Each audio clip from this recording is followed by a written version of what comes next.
Back to you. What kind of weird link are you going to do now? It's only Gary Lineker we're referring to. Yeah, thankfully. See you later, both. Thank you. It's 10 to 7. You're watching BBC Breakfast. There's been a sharp rise in the number of teenagers in the UK being treated for poisoning from alcohol or drugs.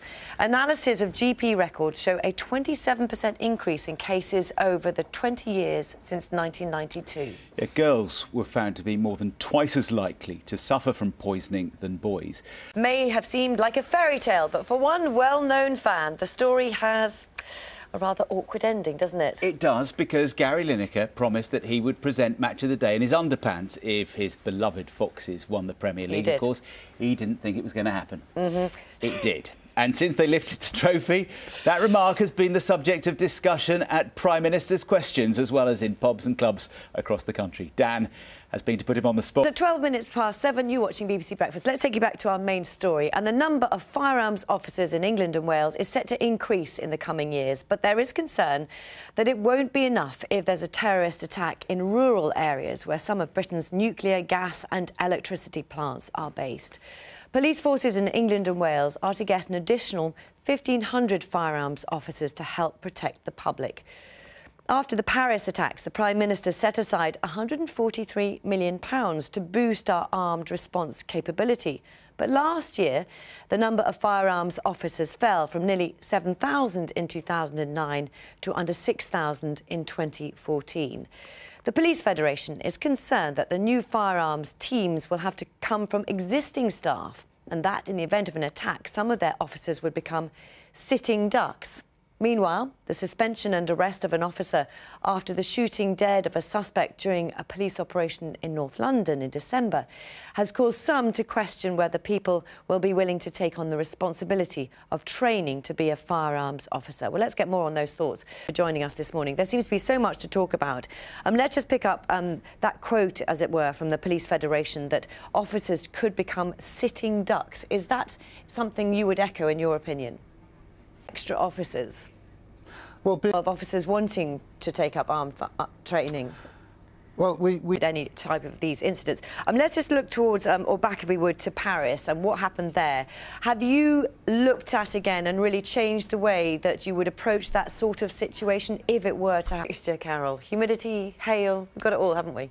It's never boring, is it? No, not on your... No. It's 21 minutes past 7. Time for some money news with Steph, who's reporting that banks are being told they need to work harder for us. Yes, this comes from the regulators who are saying they need to do more for custody industry there, because obviously they faced a tough time recently. Absolutely. Thanks, Steph. Thank you.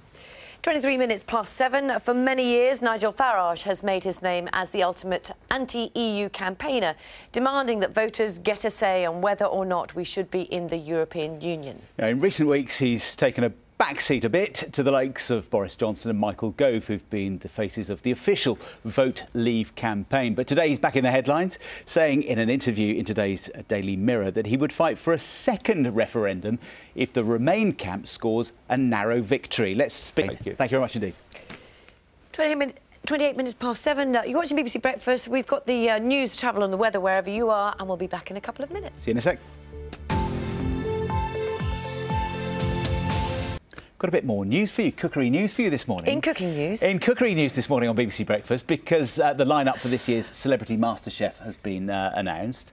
It has. One of our contestants, Louise. He's about? Well, certainly in the boxing ring. I haven't been in a kitchen with him. Anyway, it just makes me nervous because my cooking needs a lot of improvement. Wow. I think you're going to need to practice, and you need to keep bringing food in for us to test it. We'll be your taste testers. We can be your Greg Wallace and John Turode, You're very brave to volunteer. Yeah. But yes, you are officially volunteered. I'm really looking forward to it. Very excited. That's going to be good luck, isn't it? Thanks. Good luck to our Lou. We're rooting for you, and if you don't want your penny anymore, I'll happily wear it. You are not having that penny. Sure. It's a trophy. It's a trophy in itself. Big surprise to have this guy in the England lineup.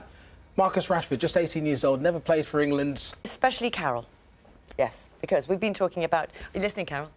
We've been talking about Sounds of Nature this morning and a campaign, to try and raise awareness of the world around us. Yes, so, Carol, we have a sound for you. Listen up. Yes. What's this? is 7:53. Now, we heard a hedgehog sound earlier, We but did, let's broaden our horizons a bit. Go on then. OK? Can you spot a mallard from a ring-necked duck, or can you tell the difference between an elm tree and a maple? Good questions. A new study suggests that there's skills that many young people don't possess, and research carried out by the Canal and River Trust has highlighted a large gap in nature knowledge between the generations. Yeah, so Breakfast, Tim Muffet is out and about this morning, getting to grips with nature. He's canal side, finding out how we can improve our knowledge. Morning, Tim. Lovely morning.